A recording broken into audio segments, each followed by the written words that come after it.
that is coming your way. That's why Bible rangu richiti Mwari vakanzwa kuchema kwa Ishmael mugwenga. Ngirozi ikataura naHaga ikavhura meso aHaga kuti aone tsime remvura.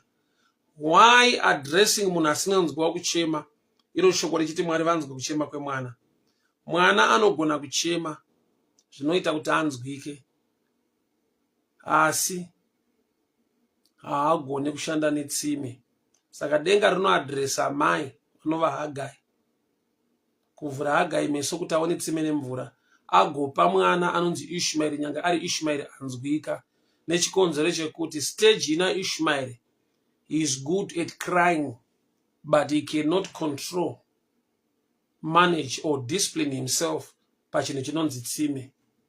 Mvura upenyu, but mwana akatambira kutsime anofa, anoloza upenyu. Saka panodiwa munhu mukuru anomumanejera chinonzi chake. So in you and in me, there must be an Ishmael and also Hagar. Ishmael, the ability to cry unto the Lord. Hagar, the ability to manage the answer that the Lord will release.